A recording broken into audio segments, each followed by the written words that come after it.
Hello, hello. Welcome back to the show. Do you find yourself feeling sorry for other people in your life? We've all done this. We've all bought into sob stories or just even witnessed people in our life that we want more for them. So I'm here to give you full permission to stop feeling sorry for people. You're not helping them by feeling sorry for them. I had someone in my life that I used to, man, for many, many years, I put so much energy into her because I wanted more for her than she wanted for herself. She likes her life. She loves her life the way it is. And that is totally cool. That is totally uh, fine because it's her journey, not mine. But you're going to have some massive ahas during this episode, so hang in there because you're going to see where you at times have been trying to drive for someone else. That's what I call it. When you are, your lane is driving for your own journey on planet Earth, and you are preoccupied with someone else's life, what they're doing, whether maybe it's somebody that you love dearly that's in a relationship that is toxic, and you're like putting a lot of energy into that choice of theirs, and you are try up in their face trying to convince them to leave that person, or you are spending a lot of time thinking about them and talking about them with other people. Or maybe it's someone that is dealing with health issues. Man, here's one. Someone that's dealing with health issues, and you see that there's a lot of things that they could do to heal, and you are pouring your time and energy into wanting to heal them, but you don't have the choice to heal them because you're not in their body, right? Only they have the choice to heal themselves, to decide whether they're going to put something into their body or not put something into their body that's either going to work with them or against them. Or more importantly, well, equally important is, what are they thinking? And if they're in a state of negative thoughts and fear, then they're not in a space for healing. And so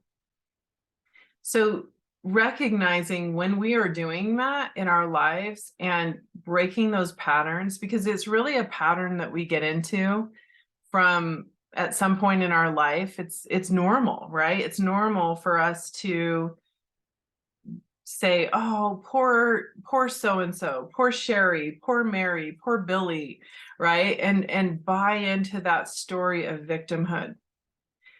But when we step back and we realize we are all the master of our own ship, we are all creators of our own journey here on planet Earth.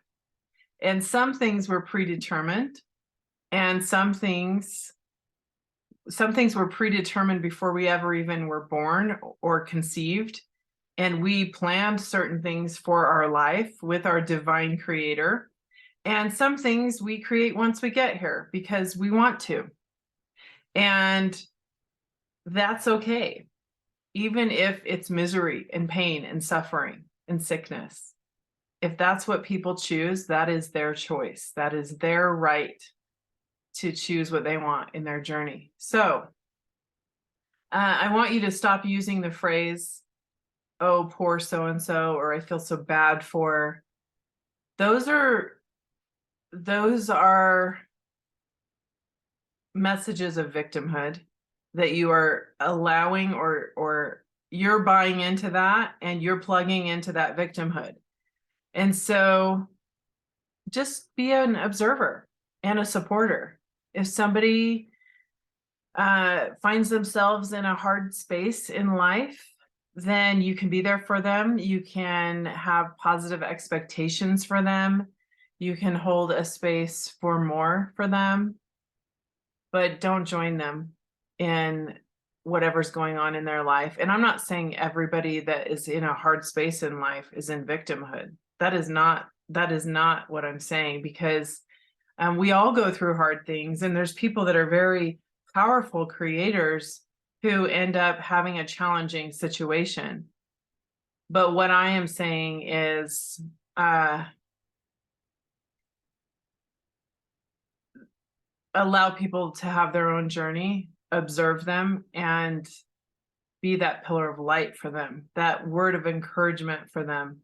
Think about the difference in, if somebody, let's say somebody is in a really toxic relationship, and you're like, oh man, you're bagging on that spouse or that partner that they're with, and you're like, man, I'm so sorry you have to deal with they're such jerks, and I feel so bad for you.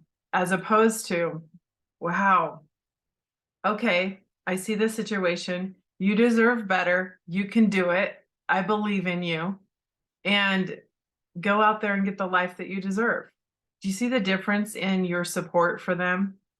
One, you are buying into the story, which is very low vibration, that they have, that you feel sorry for them because they're disempowered, and it's like, man, I feel bad for you. Too bad. There's nothing you can do, right? The other one, you're like, man, you deserve more, and you can go get that life that you really deserve. So stand up, get moving along, and you tell them, you can do it. And that's empowering. So there was someone that I was a part of this person's life for a really long time. I love her dearly. I still love her. But she has a sad life. She's lonely. Well, I would think that she's lonely, actually, right? Because she's alone a lot. And she basically gets up and goes to watch TV and then goes to bed at the end of the day. She doesn't have a lot of interaction, and that is her life. And for many years, I felt personally responsible to make sure she was not lonely. And so I had so many things going on in my life, so many people to check in on, including 4 children. And I remember having an awareness that I was like, wait a second, I care more about her being alone than she cares, because there's 8 billion people on the planet. If someone is lonely, that is because they made that choice to be alone. That's their choice, and that is totally cool. That is totally fine and valid. But that person has chosen not to, develop relationships, or not to join communities, or join different tribes, or clubs, or whatever. That is their choice. So I use that as an example, but remember this: stop feeling sorry for people. You're not empowering them. Be that space of support. And if anyone ever in your world, because they will, gets a diagnosis, believe in miracles, believe that they can heal, because there are amazing miracles that have happened.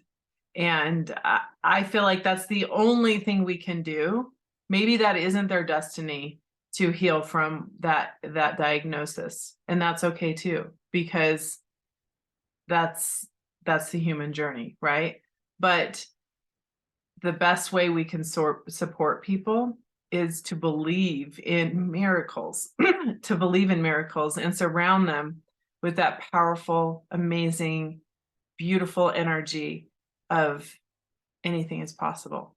So thank you for joining me today. And if you have not checked out my Awaken group, check it out. I'm going to drop a link in the show notes. It's a beautiful space of positivity, of healing. We talk about life-changing content every single week, and it is literally the price of a dinner.